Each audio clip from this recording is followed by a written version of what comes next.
Welcome back to This Week in Indies. As audiences evolve and readers go in search of that different thing, could we be overthinking the aspect of a genre? Could it be that they found us simply because they like our voice and what we have to say, no matter how we say it, and in what context we put the story in?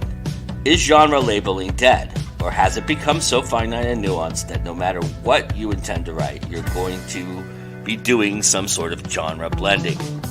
And has that become niche or passé? We'll discuss this and more with our roundtable discussion panel.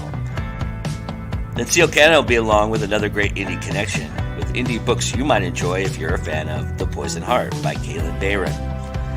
No more 5-minute clock, but there are still 10 questions that I plan to torture my guests with this week. And we start off another year of March of the Writers by JD Estrada, as we have the first 9 prompts for you to take and engage with. So all of that and more, grab a cup of coffee, relax, join the conversation for This Week in Indies with your host, Joe Compton.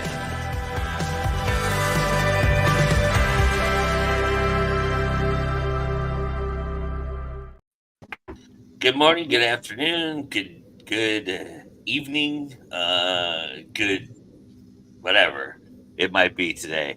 Welcome to This Week in Indies. I am your host, Joe Compton, and we're excited to have you here. We've got a wonderful group that we're going to be talking about genre and genre blending, and does genre even matter anymore?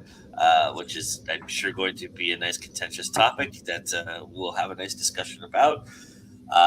But first, I wanted to just do a little business here and let everybody know about a certain Indiegogo that is happening right now that you can contribute to if you're a fan of horror films. You might want to check this one out. It's by my friend Todd Braley, and he's got it's almost fully funded. So get in there and get some nice swag and some opportunities if you'd like. Some great tiers and some very accessible tiers as well. And here's a little taste of the shadow of the night. And then I'll be back to talk to my panel.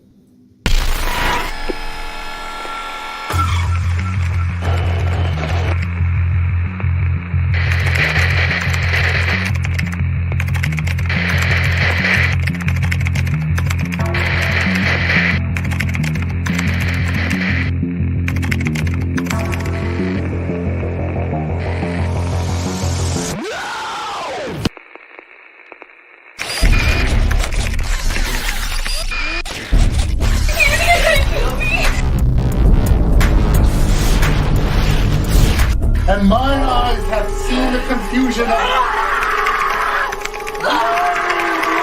the Father, her handmaiden, who places her trust in thee, my God. This is terrible, man.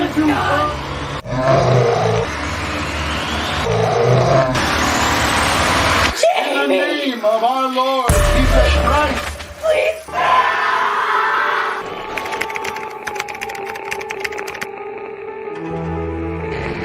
Scared yet, Jamie?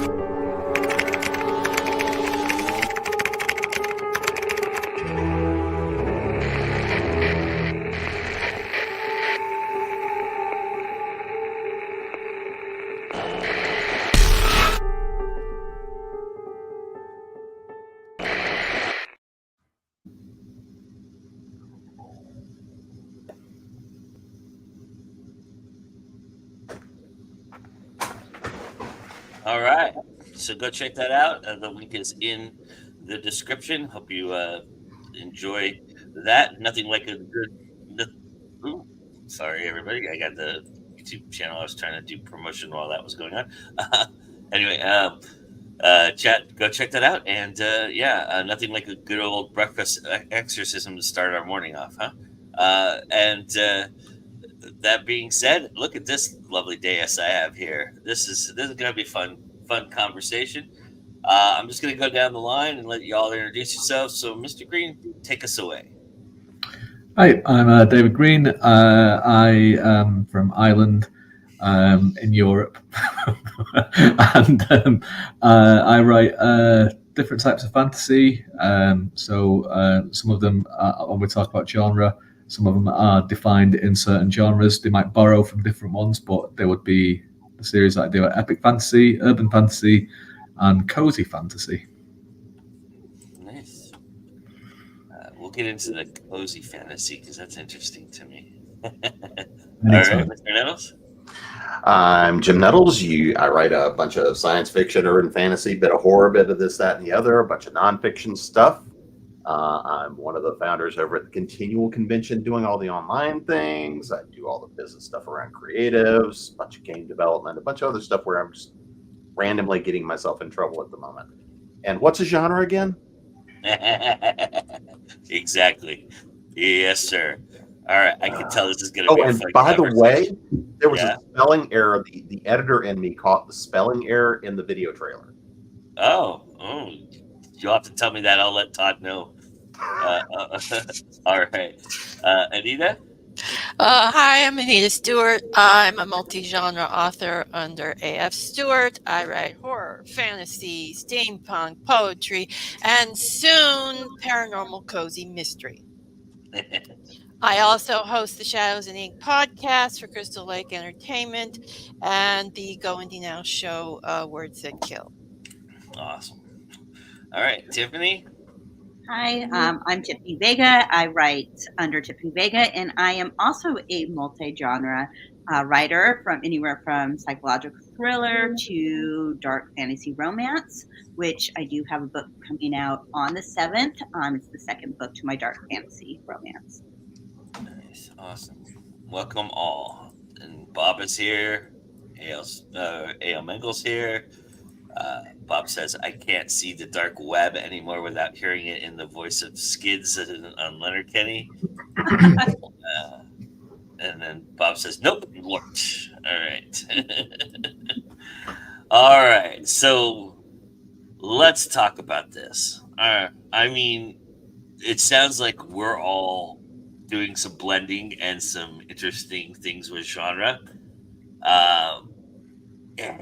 Has that been a product of something you've always wanted to do? Is it been a product of now you know that genre is kind of, I won't say passe, but I mean it's important to set something with a genre, right? But ultimately playing with genre and being able to cross different lines and utilize different subheadings, subgenres, or mix two major genres together, sci-fi, fantasy, paranormal romance, on and on and on it goes.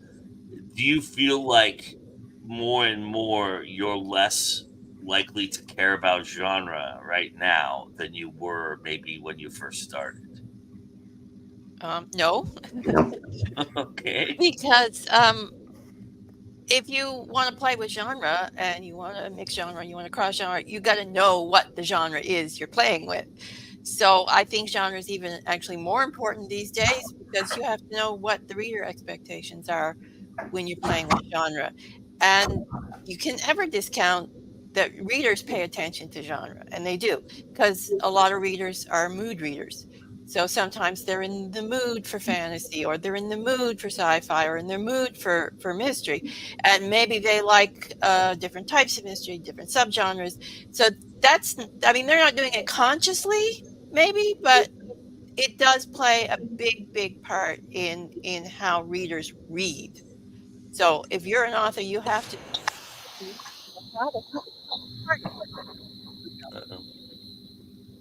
Well, yeah, lost Anita.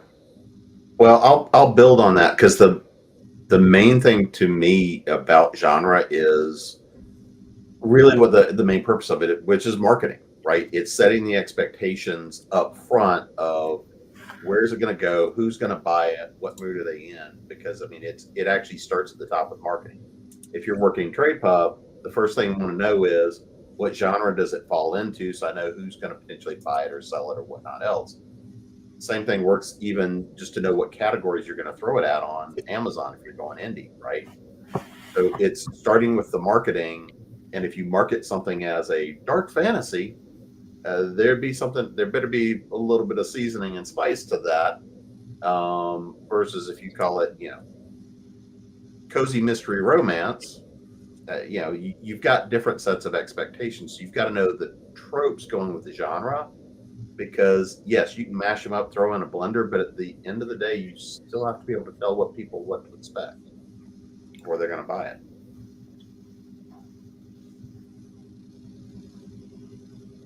Now, for me, as far as, yes, on the business aspect, it obviously matters because you have to know where to market it, who you're marketing it to. But as a writer, like I've always been the person from the start that I knew I was going to be multi-genres under just one name. I never wanted to have the pen name and all my writing under the same thing. I think probably when I first started out, I was less concerned with genre than what I am now. I think, and because when you kind of start working a bit more on publishing some more stuff, and like, especially when you're kind of having talks with publishers, and they could be small presses to large ones, and agents and that kind of stuff. It's very, very important in terms of not just who you marketing to, which is extremely important. And even stuff like libraries, because if it's about any librarian, they'll tell you that genre is vitally important because they won't know where to put the book. And you can argue about where that book goes. There's some very famous and well-regarded books that would probably, if they weren't quite as famous, would probably go into speculative fiction genres, but are known as mainstream because they have sold lots of copies. But so it'd be important for them. But then again, like kind of just what everyone echoing what especially Anita said, is that you have to really kind of understand what people want from this genre before you can even tweak it. So I think there's no harm in bringing in other elements from different genres that are adjacent to the thing that you're writing in. You don't want to go too far away from the core of what it is. But you can always bring in things, and many people do and have been doing it for years. But to do that, you got to really kind of understand the bread and butter of what it is, the genre that you're writing in, and why people are reading it in the first place. So, like, if you, for example, are writing an epic fantasy, and you have an epic fantasy style of name for the book, and you have an epic fantasy style of cover, and you've kind of bought your advertisements on Amazon and Facebook and wherever else that are aimed at epic fantasy people, you get all this kind of stuff. But then in the book, it's got no magic. It's all set in one town. It's very, very low stakes and very, very low in scope, a small scope. That's the absolute opposite of epic fantasy. And those people that you've spent all this time trying to advertise it to, and it will just reject it pretty much straight away. And then what have you got? You've got a book that's written for a different type of people that aren't going to get to it because it looks like an epic fantasy, but it doesn't smell like an epic fantasy. So there's a lot of this, and obviously people that really, really understand, and this is just not even from books, but TV, movie, film, music, that really, really understand the specific genre they're in, that are able to take it into different places then and tweak it and subvert it and things like that. But they understand that bread and butter perfectly. Do you find that in your day job, David, that you have to be concerned about genre? Yeah, I mean, I ghostwrite for a lot of people, and it's like, they will come with, and one of the first things that they will, the two first things that they specify after "are you available" is, this is the word count and this is the genre. And within that, again, there might be subgenres, there might be a bit of blending, there might be this, but again, if they want a dark romance, then you got to make sure there's some romantic tropes in there that they want, because the tropes are popular for a reason a lot of the time, and you can subvert them, you can tweak them, and you can bring other elements in, but you've got to be hitting those notes. It's like going watching Queen and they don't do Bohemian Rhapsody. Yeah, or Leonard Skinner not doing Freebird at the end, right, or something like that. Right. Yeah. We're going to go see Marvel and not have bad CGI. Yeah. Right. Yeah. Or going and seeing a romance movie and there's no romance. exactly. Yeah.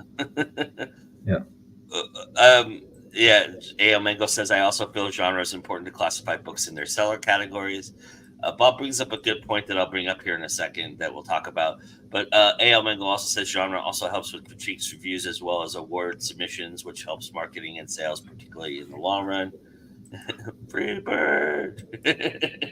And Bob brings up this great point, and I'm curious. I know you all have sold outside of your little box there that you're in right now. And so is it different for being in person? The Bob seems to think that if I sell most of my books in person, so genre doesn't matter as much there. It's all about the quick pitch, but online it can. Do you find that is the case when you're selling in person? I haven't sold much in person, but I did do an event earlier, well, actually later last year. And it did kind of matter because of the audience that came to the event. A lot of the people it was like a little local book fair, and a lot of the people came were a little older. So they weren't so much into the horror books as they were into the fantasy stuff that I was selling. So, and a lot of the even older folks went to the nonfiction section more than the fiction section that we had at the fair. So it can, I think, play. It depends on, like, for a bigger event, probably not, but for the smaller event, maybe it can. So I'm going to say Bob is kind of throwing a trick question there. And, Bob, maybe I'm giving you too much credit there for being self-aware to be, from Alabama. But again, when you do a lot of live events, yes, genre matters because you can tell from the covers. You can, if you're signaling properly with the covers, the blurbs, and everything else, but your pitch just as subconsciously contains a lot about the genre. A lot of the time, the way you present tells a lot about the genre. I mean, like Bob shows up looking like the meth head, warlocks that he's writing about. So nothing but love, Bob. But I mean, I show up running around in a kilt. You're going to know that I'm not taking a whole lot of things seriously, even the hardcore horror. But I think that if you're showing...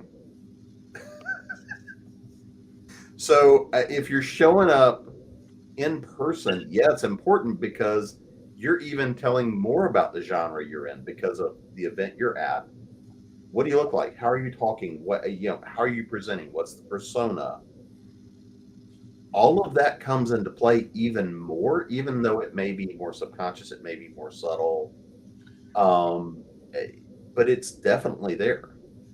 Yeah, I would imagine that you lean more into genre because you're doing more comps when you're talking, right? You're saying, this is kind of like Star Wars meets, Forgive me, David. Star Wars meets Lord of the Rings. That just popped in my head. So sorry. That's all right. I forgive you. It's fine.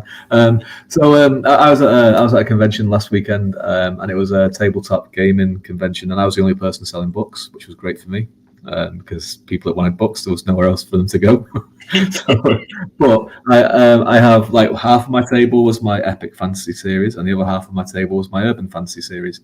And you get some people that bought the whole set, which was great. They're my kind of people. They don't mind. They don't really mind as long as it's in the same umbrella. But then you get some people that were like, "What are these books about?" Epic fantasy. Did the pitch. Oh, yeah, this one goes. What about these ones? Did my urban fantasy pitch, which for those ones is like Supernatural meets Dresden Files, but with no misogyny. And they go, well, I don't really like Dresden Files or Supernatural. I don't really like those kind of fantasy books, but I like these fantasy books. And I have other people that are like, oh yeah, I like the urban fantasy, but I don't like the more, like, And it's still in fantasy, but you still have very, very, very different tastes, and it doesn't matter. Even though some people that don't like urban fantasy, even though my pitch for urban fantasy made them laugh, which it's supposed to, they're like, well, I don't read urban fantasy, Yeah. And it's and with those people, you do get people that read only one genre, and it's that's the whole thing with the romantasy genre, which is so big at the moment. It's attracted a lot of romance readers because romance people like to read romance books, but they've not really bled into read another fantasy because it's like, well, there's no romance and I need the romance and I need the happily ever after. And And you're about to set Anita off on a tangent there, David. So get ready. Well, it is one of those things, and I think there was this kind of I wouldn't say it's a gamble because Romantasy is doing so well for everyone that kind of does it and publishers that do it and everything like that. But I think there was maybe a hope that it would kind of bleed into other areas of fantasy because you get these people that are like, oh yeah, I actually quite like the dragons and I quite like the world building and this, but in fact, it's like I'd like more of just exactly what this is because that's what they read. Whereas, other people in other areas of fantasy and horror would move around a little bit in the other subgenres. There's more of that kind of expectation, I think. Yeah. Well, yeah. Romance readers do not switch genres often, I've found, which is the problem I have with romance authors putting their books in the wrong genre promos, which is an entirely different thing, which I won't get into because I'll let the other two talk. Well, and I just entirely went and looked. I think one of the other things too about that is when you start crossing genres and pen names and those identities, this is where pen name can become really helpful, is because you attach genres, you attach that identity to it. And so if you've got somebody who writes, especially if you write in romance and you write in other areas, you write romance and you're writing in fantasy and you're writing in science fiction, you damn well better have three names because a lot of people go and say, oh, you write romance, you can't possibly write sci-fi. I know because I've sat there and watched it. I've had people pull up one of my favorite stories. I was at a convention years ago and it was the first couple of books I'd had come out under the McDonald name. And I had somebody pull up after he flipped through the books. We've been talking everything else. And he pulls up and goes, oh, you don't have a Wikipedia page. So you're not real, and walk off. So you never know what's going to be the thing that tells somebody as a reader if they're a wide reader or they're a narrow reader that only likes anything in between these two lines right here, which means they're never really fully happy. And all these people leave reviews if you're lucky. We all know nobody leaves reviews. It's all right. Yeah, that's another myth for another Mythbusters show that we're going to do down the line. Well, I think as well, reading for most people is a comfort, isn't it? And that's even if you're reading splatterpunk horror, it's a comfort for the people that like it, right? It's an experience. I wouldn't say it's necessarily comforting. Well, some people find it very comforting. Yeah, don't discount the comfort of reading horror because I've heard a lot of that interviewing horror authors. And it's like and so a lot of people that life especially, and I think this is like kind of highlights the rise of stuff like cozy fiction, which has been around for a long time, but it's like it's kind of getting bigger in other places like cozy fantasy and cozy sci-fi, what have you, and romantasy and other stuff. Is that people know what they like, and there's so much that they can't control in real life, but they can control what comforts them, what they want to read. And it's like, and I think that's why genre is probably as important as it ever has been as a tool of reaching readers, because they don't want to take the risk and read something that they're not going to enjoy or that's going to upset them, so it's like that thing where it's like, well, I know what this is, I know what it looks like, I know what to expect from it, and I'm going to enjoy it and I'm going to stick with it. And it's up to us writers to kind of hope to sneak some other things in there that they might like. Well, I might like this, I might try this at some point, and hope that they do. As somebody who writes some romance into their books, Tiffany, do you find that your readers are gravitate toward that aspect of it? Just because I write so many genres, I mean, I think that there's not a lot of cross between each genre. So I think if you're liking my psychological thriller, you're going to stick to more of my thriller, my horror. If you're more into like the romance, you're going to go to the dark romance I have. The Elements is the exception because it has romance aspects to it, but it's not a romance. It is a epic fantasy that has a little sprinkled in there. So, but unless you count the daughter of the devil seducing one of her demons. Well, that's more of the I guess the dark romance, but she's doing it for a purpose. But to answer the original question about selling in person, I think that if you're cross genre, like for me, I think it really depends on your personality, because if you can sell anything to anybody, you can sell your books to somebody that is. And I've done it before where they're like, oh, I'm not really interested in fantasy. I like romance. But if you can sprinkle in the right words, and if you're as enthusiastic about selling your book as you want other people to be about reading it, they might give you a chance. I mean, there are people who are like, no, I just don't ever read that. But if your personality, like, sways them, they may give you a try. And like for Bob, I'm sure he works good because he's a very charismatic person, but if you're just going to sit there and say, oh yeah, this is my fantasy, this is my horror, this is my nonfiction, and just let them be, no, they're not going to cross over. But you have to sell yourself. Yeah, Bob does it smartly. I've been privy to be at Bob's table when he's selling to people, and he kind of asks them what they like to begin with, and then kind of leans into that and sells his books that way. So he does a really good job. I've seen Jim do that as well. Jim's conversations usually start with, well, hey, why are you wearing a kilt? And then he tells them that, and then he goes into the books. He manages to pivot to the books, which is the talent of Mr. Jim Nettles for sure. So. Wait, I have a talent? Don't tell anybody. I might get. I won't let that get out. I promise. We have a lot of great comments here. A.L. Mango says genres also help people understand based on famous title. My pitch for one of my supernatural thrillers is I tell people it's an homage to Frankenstein, gives them something familiar.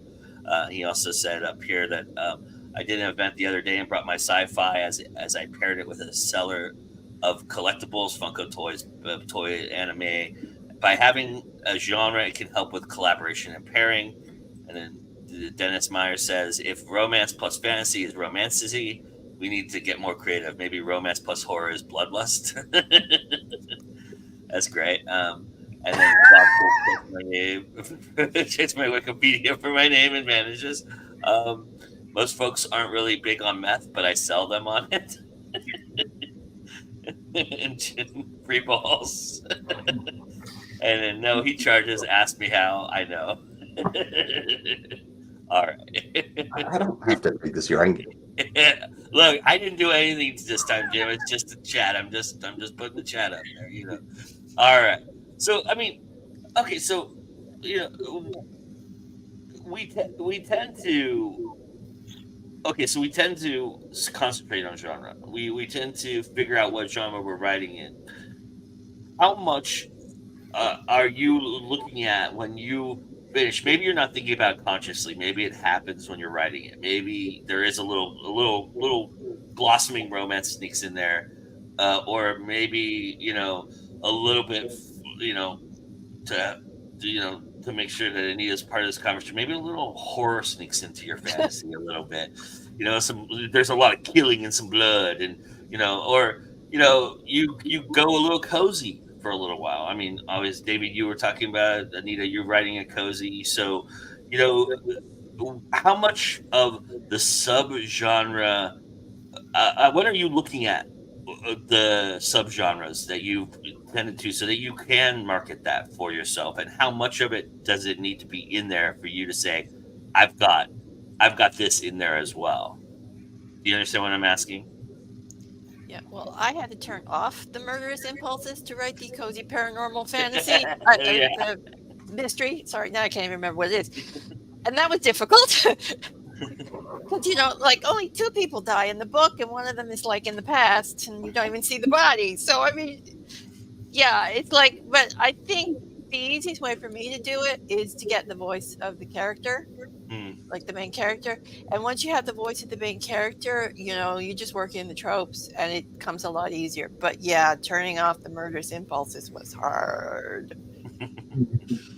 Yeah, because like with cozy fantasy, you don't want to start decapitating people midway through, the people aren't going to really like it. Yeah. No matter how much you want to. No, yeah, and the thing with that as well is it's a tricky one because with it, I mean, again, bringing in different kind of subgenres, it's kind of what's adjacent to it and what's easy to do. Because the thing with cozy books is that the stakes have to there needs to be a certain amount of peril, but not too much, and the stakes can't be like world changing stakes, but they need to be world changing for the characters. So the very, very personal ones, you know. And you also have to breadcrumb that. You can't be graphic with it, right? You have to like leave little traces so that people can lead to something, right? Yeah, and that's why like mystery works quite well with cozy. No matter, and if you look at like cozy from across all the genres that it pops up in, mystery is a big part of it.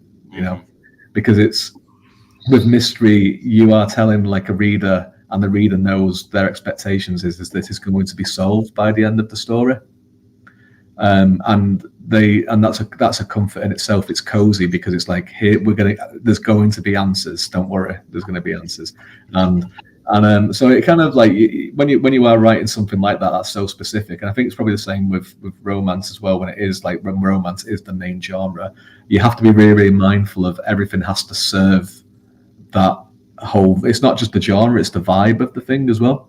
You know, and with cozy, so a lot of cozy is like the day to day. You know, you get to see the people living their day. They get to, you know, if you've got a bookshop owner, you get to see what it's like running the bookshop, and you know that the peril might be an order is late or the book's damaged that they've ordered. You know, this kind of thing. You know, and you know the comfort of the life, and it's the same with the romance. You want to experience the whirlwind of the romance, right? And you want to be in the emotions of it, and you want to.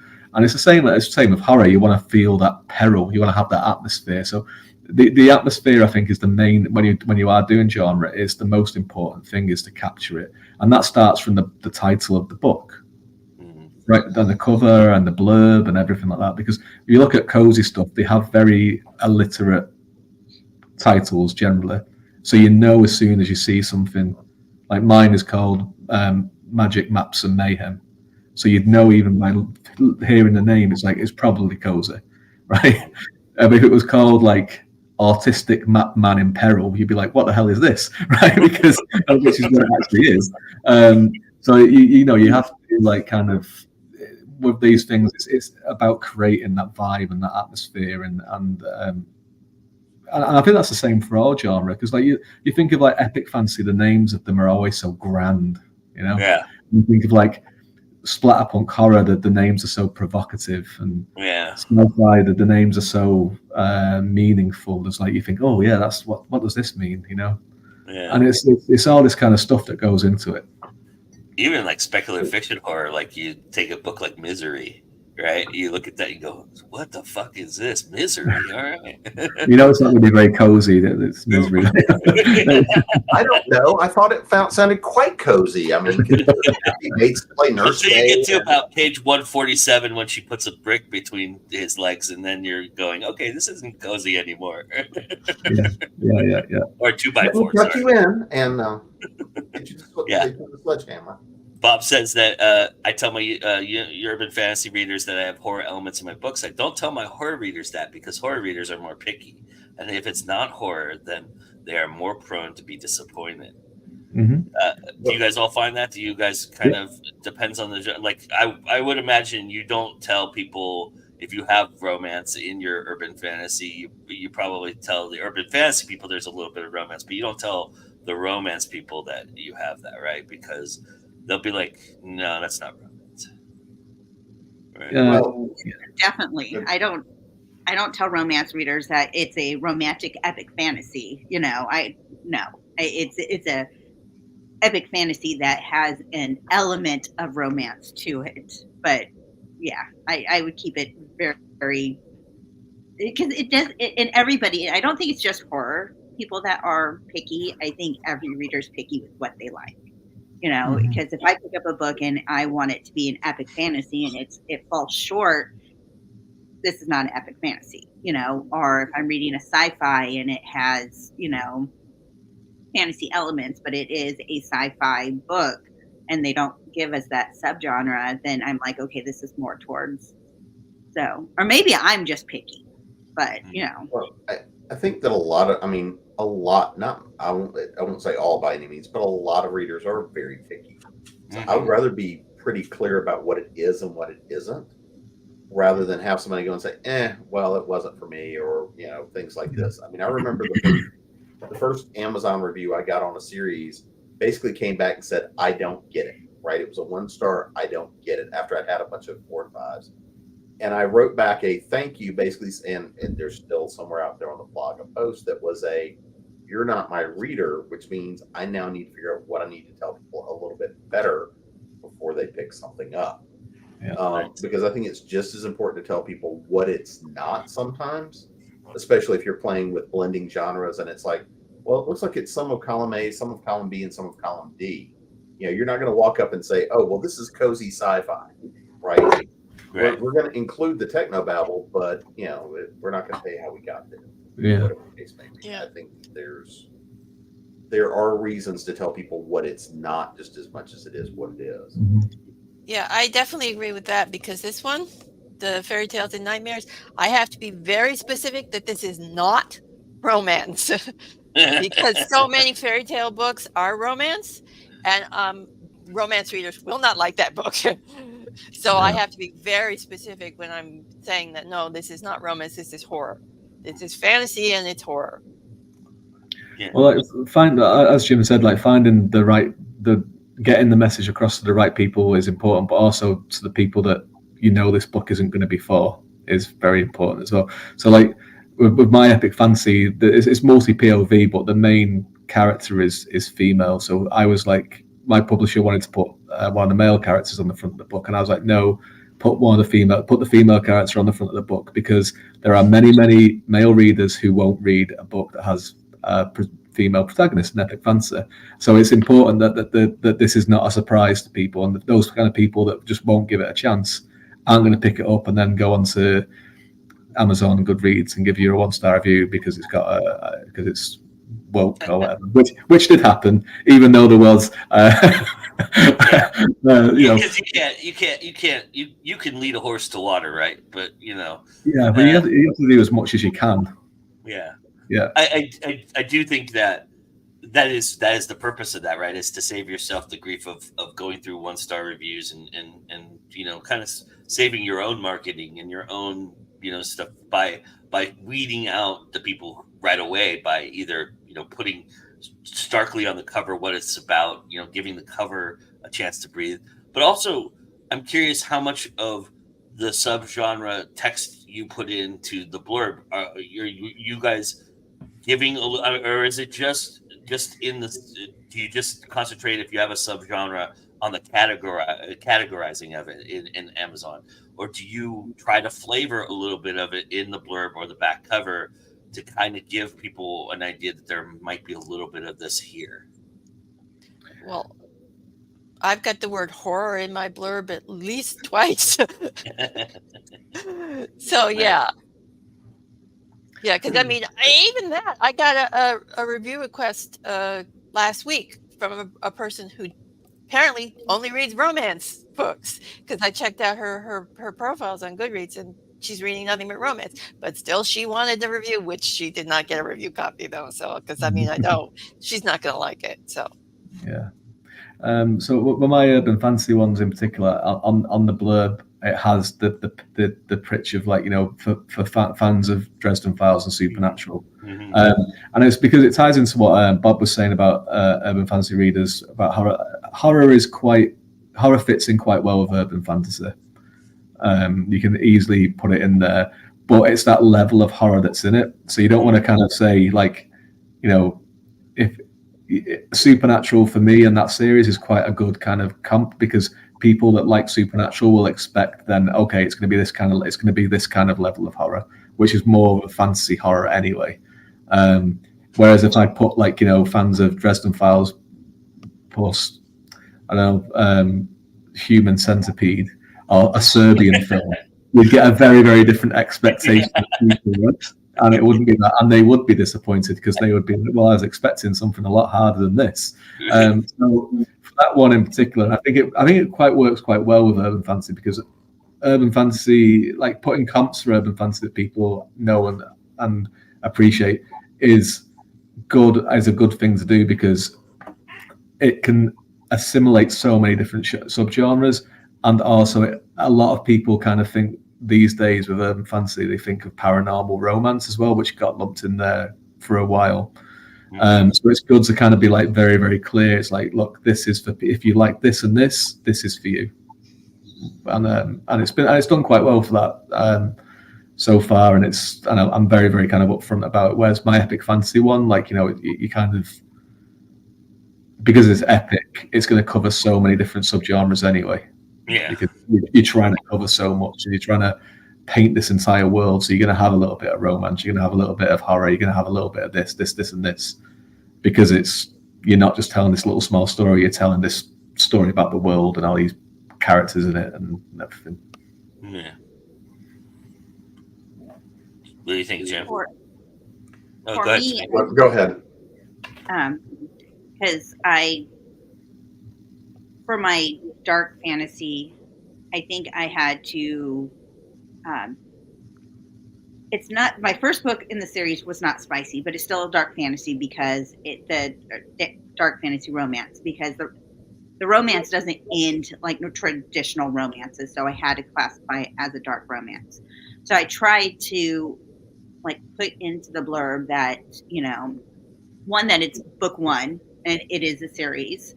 So, and they are fighting against time for a curse. So like, you know, there is a second thing. So you're not going to get your happy ending or, you know, your traditional romance in that one. But it lacked the spice. So I think somewhere in there, I think I put it like a clean. Now the second book does have spice to it. So it is your traditional dark fantasy, but I get people emailing me all the time that it's not dark, even though the ending is dark, and it's not a romance because the ending is not a romance. So I get people all the time saying, well, why do you have to classify it as dark and romance? But it's a dark romance, so it's not your traditional romance. And so that genre is like, even though there's like, you know, in there, it's the only way that I have done it to fit all three genres in there. Nice. Well, and I think it is, again, more than just the blurb on the back, but that's where you get to give the nuance, right? Mm-hmm. Because the cover, the titles, all of that does feed into it. So by that point in time, generally, if you message that right, by the time somebody picks it up and they're looking at the blurb on the back, or they're looking at it on Amazon, they're looking at the categories, whether that's an in-person or you know, e-com experience, that's where you get to set those differentiators, right? That thing that says this is for you, this is not for you. So I think how much of that you put in there is probably going to be somewhat dependent on how much you've had fun with the genres, how much you're blending lines. Because if you're staying much more strictly within a genre, you probably have to do less of that. If you've merged, you know, 8 different genres, subgenres, and it's woven like a drunken tapestry, it can be a great story, but you have to kind of help set that expectation what people are going to get. Nice. All right, so let's do the indie connection. I just don't have a clever way of jumping into it today. Sorry, everybody. But here is the indie connection, and then we'll be back to talk a little bit more about genres. I have 10 grueling questions for our panelists. They're all biting their nails because they're nervous. I can see it. I can see the sweat on their brows right now. And then we'll also give you your prompts for the week for March of the Writers, and then say goodbye. So here is the indie connection.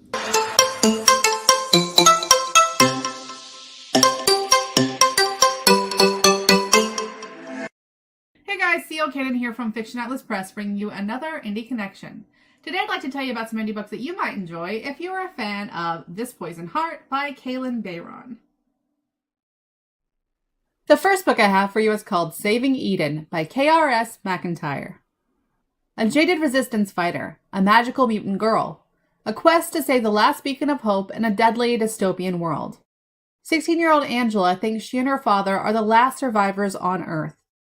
She dreams of adventure and romance, but only finds it in books.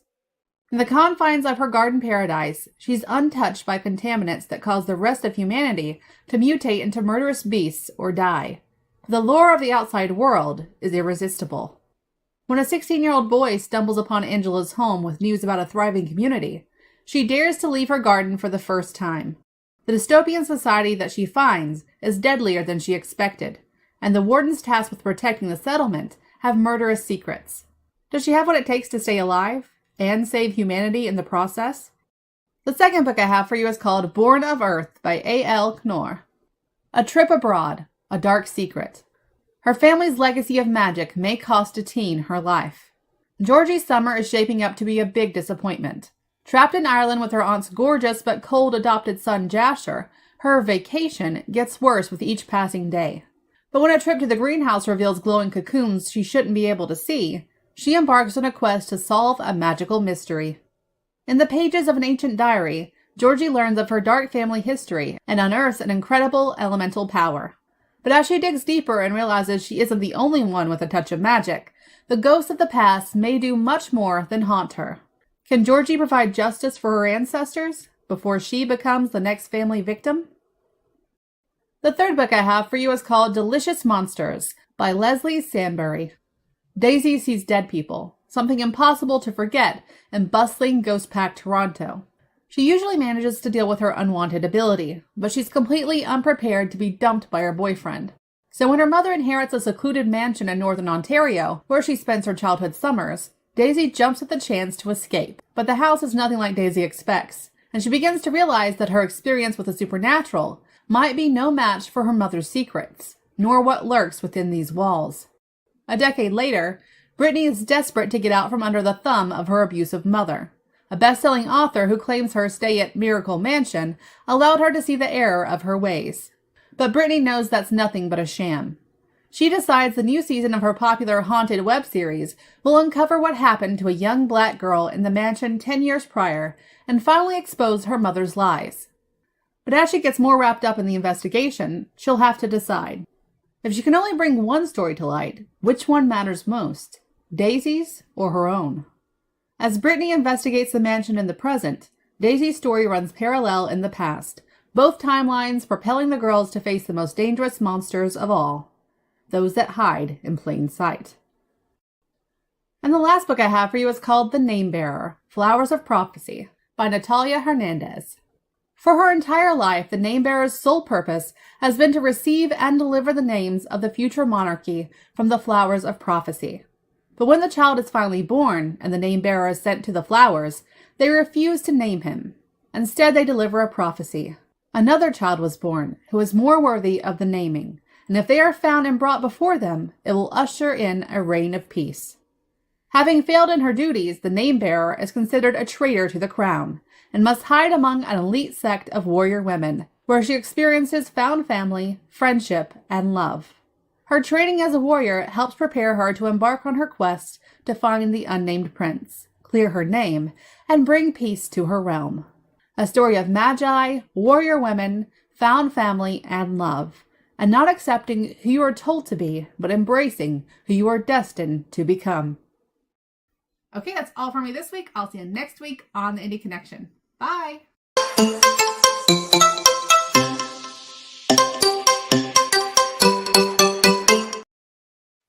As always, thank you to the wonderful CL Cannon for those wonderful books. You can find all the books, all the links into the description box below us right now in YouTube and in Facebook. It is in the description as well. I don't know where the hell it would be in Twitter. Just go to the YouTube channel or go to the Facebook and find it there. If you just click on the video, I think it might be there, but I don't know. I haven't investigated Twitter enough. But for this month, by the way, I am broadcasting on Twitter just to try it out. So I am simulcasting between Facebook, YouTube, and Twitter, and we'll see how that works out. I'm trying each one of them out. I did the Instagram last month, and we'll do Twitter this month, and then we'll do LinkedIn probably next month. So if you're a frequent fan of any of those, you'll be able to find our show there. I would love to do them all, but then I have to pay a lot of money for that, and I don't want to pay a lot of money for that. Sorry, y'all. I love you all, but I don't love you all that much. All right, we're back to the discussion. One more question for you all before I, you know, make your lives miserable with 10 more questions. I wanted to talk a little bit about how much your voice matters to readers as much as genre does. You all have come across people who have talked about your books before to you, and I'm curious if you cater when you talk to them. Do you mention your other books? Do you talk about other things? And do you talk about it in the tense of genre, or do you talk about it in the tense of your voice? What it becomes more prominent for readers for you that you find is if they gravitate toward your voice, do you feel like you're not having to lead on genre as much? Or do you feel like you still have to warn them a little bit because they may not like certain things, or they've told you they don't like certain things? For me, Well, I usually gravitate towards my voice, just because, like I said earlier, they're buying into you, and the way that you speak to them, or the way that you present your books. Even though, like, I have some books that are in first person, some books that are on third person. It's all it centers around like me. I'm writing it. It's my voice. I'm telling the story, and that's what I sell. It's like, this is the story. This is what I came up when I was thinking this, and it might be a psychological thriller, but at the same time, it also inspired maybe this ideal, and I'm selling, and then my voice on this different type of book. So I think even though it's a different genre, and I do kind of use the genres in it, but it's I'm selling me. Yeah, I think I gravitate more towards dark levels than anything else, because some people don't want too much horror, some people want a lot of horror. So it's sort of like I'm kind of going in with a how much can you tolerate attitude if people are asking me about my books, because they all have some level of darkness. Some of them are not so bad, some of them are really icky. So yeah, I think I'm gravitating a little more towards genre when I'm talking about it, because my voice is dark across the board. So it's how much dark do you want to go to?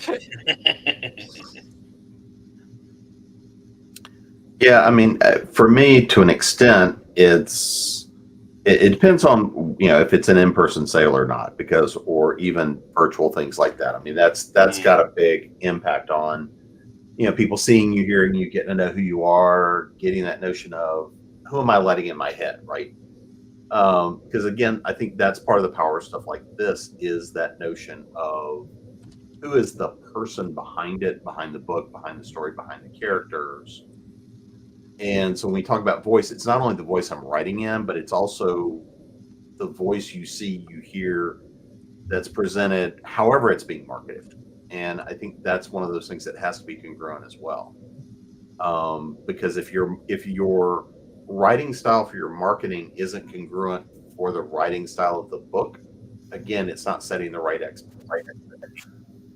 And for me, everything is going to have an edge of darkness, but it's going to tend to be dark humor. It's going to tend to be snarky. It's going to tend to be at least somewhat satirical and somewhat, have fun with it, even if it is some of the darkest of the dark stuff I've written. There is still a sick, twisted sense of humor under that. I'm not down to some of the levels, or some of the darkest stuff has never been published and probably never will see the light of day. But again, I think voice is important, but I think part of storytelling in general is just all about the voice and the style, no matter what you're doing, no matter what the genre is, no matter what else it is. And that's the reason a lot of the time I think people have a problem writing a blurb. They can write a novel but can't write a short story, much less write a blurb about it to condense it. But you still have to get even that voice right, even in a handful of words. David, what do you think? Yeah, I mean, it's great when you get people that kind of go along with whatever you write, depending on what genre it is. You know, and it's. But I'm certain that some of those people that read all of my fantasy stuff, if I wrote a historical fiction about the creation, about professors in Oxford University in the 17th century, then they probably wouldn't read it, right?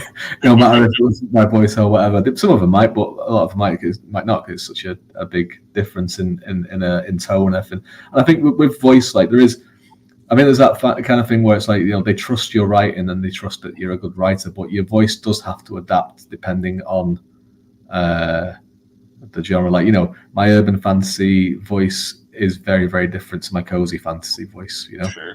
But hopefully the quality of how I handle the story and the characters and craft it all is to the same level that people would want. So yeah, you do get some people that will kind of go ahead and follow you across anywhere you go, and that's amazing. But you do get some people that are like, and I've had it like, I love this book, but this one is too dark for me, and I can't read it. And it's like, that's fair enough. I was like, well, this one might be good for you. That's great, you know, and that's fine. You know, you don't want to. It's like I said, you don't want to upset people and force them into, hopefully not forcing themselves through something that they're not enjoying. Oh, let's be honest. Anita wants to upset people. Well, yeah, she just said it. You know, how dark do you really want to go? You know, and I've found when somebody tells me that, I'm usually very pale to it. I just, you know, okay, so let me just watch it, and if it really does turn my stomach, or you know, goes really dark, I go, okay, yeah, I do have a threshold, I think. So, but Andy says that my readers have learned my storytelling voice, and those who read my supernatural thrillers have gone to my sci-fi and understand those books will be written in my voice for potential readers. I explained to them that my sci-fi is supernatural in nature, so there may be scenes and sequences that defy the laws of physics. And then Dennis says my science fiction features some military I think it's supposed to be some military characters, but I don't consider it military science fiction. What would you see as the dividing line? That's coming from some, yeah. I mean, I don't know. It's kind of hard to say without having read what it is, Dennis. So I mean, you know. But I think also ultimately you decide that. You're the writer, so you decide what you want to classify it as. Readers are going to have their own opinion about that anyway, right? I mean, readers are going to say, "Oh, I thought this was, you know, dark fantasy," and you're going, "Okay, but it has bunnies in it, you know, cute bunnies that we pet. What are you doing?" Okay, but I guess that's dark to some people. You just never know how people's tastes are, so you know. All right, so I'm going to give everybody, our panelists, a chance to breathe for a second, just a second, and then I will torture them with 10 questions. I'm going to go ahead and talk about the March of the Writers and our prompts for this week. We're on the first week of March for the Writers. If you do not know what March of the Writers is, it is this organizational, everyday prompting that you can do any way you feel fit. You can do it with video. You can do just standard. I'm going to put myself on screen so everybody. You could do just through Instagram with photos. You could do posts on Facebook. You could do anything you want to do. This is created by JD Estrada, and basically every day has a different prompt asking you to do something different, and you can get as far along as you want. You can just utilize certain prompts that you feel like you would benefit from, or that you wanted to try out. There's no rhyme or reason. There is no rules to this. You can do it however you see fit. So the prompts, though, for this week are, the first one is obviously, greetings, fellow humans. You're a writer. You may or not be published. You may be in the process of publishing. You may be a veteran author. Regardless of where you're at, tell us who you are. What do you write? Where can we read you? Feel free to do this in video, blog, social media posts. Just remember to use the hashtag of March of the Writers. Do that for all of these that you're doing. Number 2 was, which was yesterday, which is the aha moment. When did you know you wanted to be a writer? When did that spark light? Was there any specific thing that lit that fire? And I want to emphasize too that you can do these at any time. You can do these. You don't have to do these on a specific day, although that's what it's designed for. You can always catch up and do it, or you could go back and do one and not do two. Whatever you feel is necessary for you. The whole point of this is just to do some of these and enjoy the process of doing them. Number 3 is under the influence, which is today's prompt. What authors, musicians, or artists have influenced your work? Tomorrow's prompt is Never-Ending Writer Debate Part 1. The Never-Ending Writer Debate Part 1. Are you a plotter, pantser, planter? What's your jam? Day 5 is Making Sense of It All. What are some senses you love exploring with your writing? How do you approach writing? Taste, sound, smell, touch, and sight. And then number 6, which is Wednesdays, eulogy. Write your own eulogy and what you want to be remembered for. Then Thursdays is Dear Writer Genie. Is there such a thing as a writer genie? And if you had 3 wishes, what would they be? Friday's prompt is Beyond the Pages. What other skills do you have? Do you dance, make art, sing, whatever it is? Show us your skill. And Saturday's prompt, which will lead us into next week, is Capture the Tools of the Trade. A very valuable tip I once learned was to have captured tools to trap ideas. What are some of your captured tools? What are some of the oldest ideas you've yet to develop? You can all find this on JD Estrada's blog. I also have the post listed in the description so that you guys can go ahead and click on that, and so that you can follow these prompts and do them as you see fit. So this is March of the Writers. That is our prompts for this week. I hope you guys all enjoy it and take a chance to do all these. All right. Now, 10 questions for my panel. I'm gonna go just like we always do through the ringer here. I'm gonna go David, Jim, Anita, Tiffany. Then I'll snake back to Tiffany, Anita, Jim, David. We all understand this concept, right? All right. So, David, what genre do you feel has the most tropes? Romance. Yeah, I'd probably go with that. Anita? Yeah, I'd say romance. Tiffany? Romance. All right, Tiffany. What book or movie do you think you've had the hardest time nailing down to a single genre? Okay, one of my favorite movies is Dream a Little Dream, and I think it's classified as a comedy, but I think it also is like a romance, and it has parts of sci-fi and fantasy. So probably that one. Okay, Anita? Probably The World's End. It's the last of the Cornetto trilogy, and that is, I love the movie, but it's like, what's going on? Nice. Jim?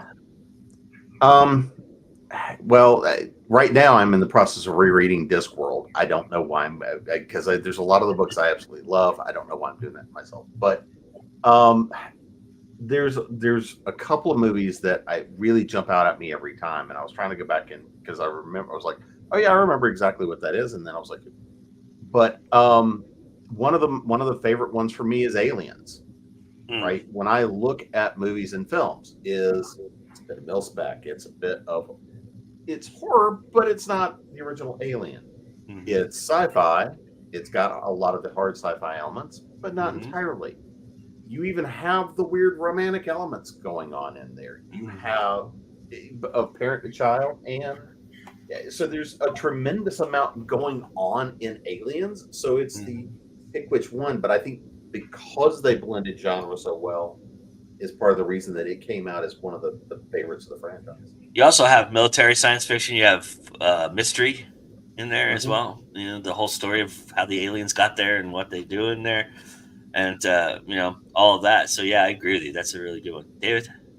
The kind of joking answer would be God Emperor of June, but the serious answer is probably House of Leaves. Nice. All right, David. What's the weirdest subgenre you've ever heard of? Oh, those ones that Chuck Tingle does, the romance dinosaur books. The Tingleverse. Yeah. Yeah. Jim. There are a couple of subgenres of that dark fantasy that are like dark fantasy erotica that you get into these really little niche spots. And I know a couple people write in them, and you start talking, and it's like, well, that's okay. I didn't realize you could go down that far with a rabbit hole about that specific about tentacle porn. Eldritch horror romances. Yeah. Anita? Yeah, I have to go with the monster porn too. That's just weird. Tiffany? I will go kind of with that. All right, Tiffany, which character do you feel benefits the most from a genre? You can do type of character, a specific character, I don't care. You can say villain, hero, you can say whatever. I would have to probably go with a villain, just because I love my villains that are the villain that knows that, you know, they're doing it for a purpose and they think they're right. That kind of stick into that I have a purpose in this, and not just all over I'm just evil. You know, they think they're right in their head. Okay. Anita? Yeah, I have to go with villain too. They're very tailored to each genre they're in, so they're every genre's got the specific villain type. Awesome. Jim? All right, just to be different, I'll go with the anti-hero, right? Especially one that is like breaking the fourth wall. Is what comes to mind very specifically is like Deadpool. When you see that breaking of the fourth wall, but it's done relative to what genre that particular piece of the storyline is. That's nice. Detectives and noir storylines. Nice. All right, we're gonna dip into some genres here. So we're gonna start in fantasy. And David, what is the coolest fantasy weapon? Necromancer. Jim? The long sword that steals souls. Nice. Anita? The fire sword. Tiffany? Magic that can control the elements. Nice. All right, Tiffany, who's the coolest science fiction villain?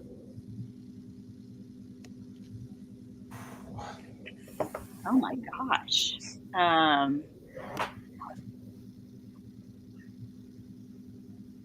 don't know. You put me on the spot with this one. Okay, I'm going to have to pass. I can't think of one cool. Okay, Anita? Darth Vader before they ruined him. Jim? Yeah, I'm gonna go with 3 because since you turned off the 5-minute clock, I'm just gonna ramble. Number 3, of course, is the Borg Queen. Number 2 would be the pre-whiny Darth Vader, and of course, number 1 is Ming the Merciless from Flash Gordon. David? Paul Atreides. He really was a villain. All right. David, best romantic partnership in a non-romance genre. Best romantic. Iron Man and Captain America. Nice. Jim? What was that question again? Best romantic relationship in a non-romance genre. Ooh, best romantic relationship in a non-romance genre.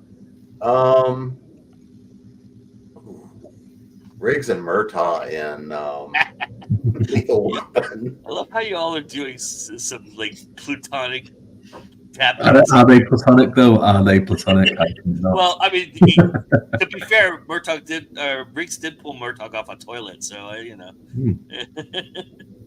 they ended up on each other at the end of that. But yep. Anita, Zoe and Wash from Firefly. Nice. Tiffany, Hecate and Alistair from the Elements Book 1. Nice. Good promotion of your own book. I love it.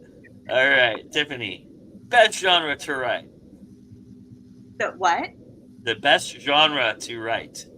I'm going to have to say fantasy. Anita? Horror. Jim? At the moment, I'm going with space opera because that way you can throw anything you want on the table. David? Yeah, fantasy for me. David, worst genre to write? For me, anything literary fiction in the second person. Jim?